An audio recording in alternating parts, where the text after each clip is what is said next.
Hello, everybody, and welcome to the Trade Ideas Live Trading Room recap for Thursday, December the 17th.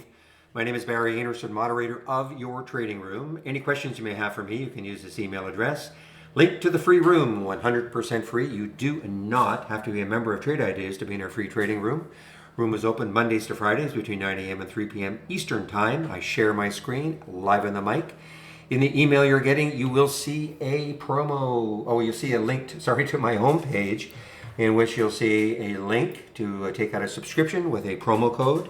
You'll see a link to the webinars. Now, the webinars do not start back on, let's see, I think they start the first week of January, taking a couple of weeks off for the webinars. You'll see links for all my scans that I'm sharing, and you'll also see a lot of education links. Now, what a day, man. Yesterday I found a little bit boring, but today nothing could be further from the truth. So the first thing I want to talk about, though, is the AI alert of Fubo, okay? Now, I just want to draw your attention. There was the entry, 30.56, and there was the exit, 31.50. You know, on the surface, oh, well, about $1. Got in at 9.47, got out at 10.06. So about a 25-minute trade, okay? So this is what I talk about with the AI all the time. Use it as a watch list and you'll maximize your gains a lot more. So here was the alert. There you see the blue, in blue, 30.56. So the AI saw this action and then it saw it come down, and so prudently said, you know what, we better take some profit. So it took about $1 profit. That's fine. Doesn't mean you can't keep watching the stock for the rest of the day, because look what happened afterwards. I mean, even if, you know, this is when it's sort of a little bit frothy, but it's still moving higher. But even from here, if you took it on a break of, 31.50 right there, from 31.50 it went straight up to 34.50. So that's about over a $3 gain in, well, would have been less than 30 minutes. You know, I don't know when that started. These are 15-minute candles. So, you know, I say in the room all the time, the way to maximize your gains using the AI is as a watch list. You know, don't lose sight of the stocks all day long. So it's not like there's so many stocks to follow. I mean, there were only, one. No, this one, don't often see this, but, Redfin got alerted 3 different times. Same strategy, not the same strategy, but the same segment twice and another segment.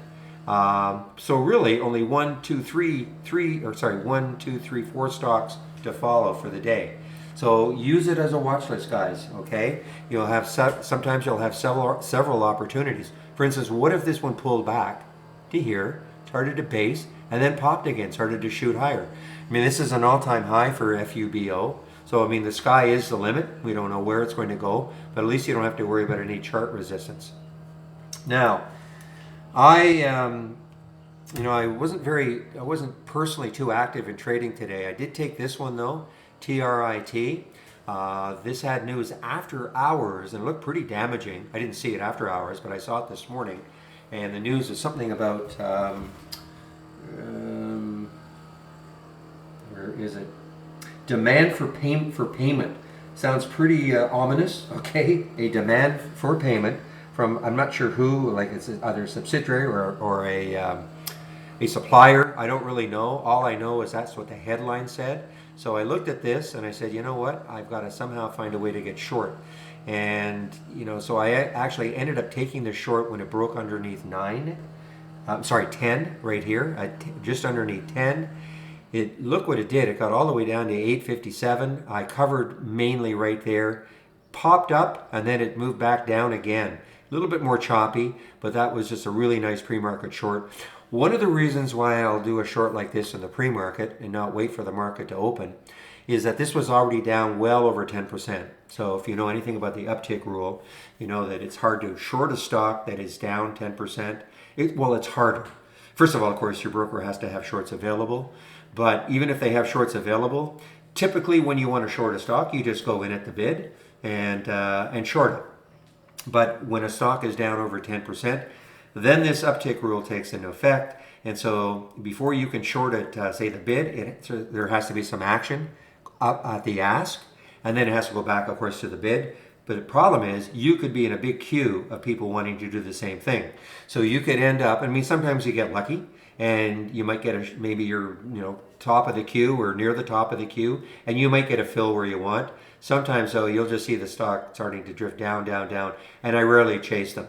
The difference is in the pre-market, this uptick rule is not in effect. So, I can go in at the bid and I can get an instant fill, not having to worry about being in a queue or, the uptick rule being in effect. So that's why sometimes I will take shorts in the pre-market, especially ones that are down a lot. I mean, this is down 36% right now. So, I'm not sure how easy it would have been to get a fill where you want to get it once the market opened. And what else did I want? Oh, I wanted to just show you this one. This one could be really, really interesting. ATXI, I think it's ATXI. Now it's pulled back a little bit, but we were talking about this in the room. And from my basic new highs, this is where the alert was at 5. Now, this is something, this is one that'll start at 12:30. So even though you might have thought, well, 5 is way too late, I mean, look what it did. I mean, it got up to 625. More importantly, though, look at the daily chart. So, I was trying to figure out, okay, what is happening with this? So I think what happened here, without, looking at the news from back here, I think what happened here is that the FDA rejected a new drug application for them.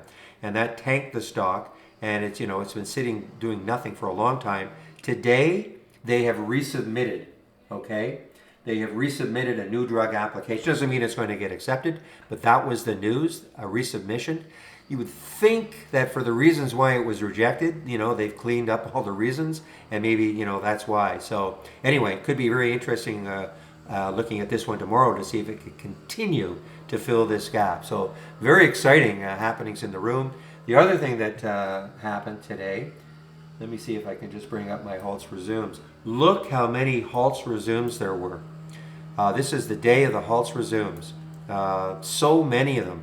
I mean, there were some multiple ones, of course, with like the WNW, but there were, I didn't count, but so many halts today. Stocks that are, just going crazy. That's what happens, when the stocks. Let me just see if I can. There we go. Stocks are going crazy, and so they get halted, and because it's just basically a computer kicking in. Let me bring back my chart. There we go. So yeah, so if a stock goes up a certain amount in a certain period of time, computer kicks in and halts it. It's called a volatility halt, in case you're not familiar with it. And usually they're halted for 5 minutes, but if it's not 5, it's a multiple of 5. Anyway, lots and lots of halts. Look at this crazy one. This was, if you can believe it, was an IPO a couple of days ago. Look what it hit. This got up to $160 this morning and fell back down. This was an IPO. I mean, look at this, guys. I mean, this was, yesterday. Not yesterday, the day before. I think the IPO was at 6, and it looked crazy because it got up to 12. And this is a Chinese IPO, but my goodness. So it was halted many, many times. And you got to be super careful, of course, if you're into something like this. The other one was OCX. And not OCX, OCG, sorry, OCG. Same one, or same thing. It was a Chinese IPO. And it looked like it was going to go crazy. This was a Chinese IPO the same day, 2 days ago.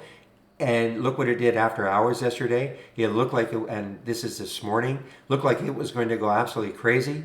But boy, it got halted a couple of times, and look what happened afterwards. So it doesn't have the same following as the other one for sure.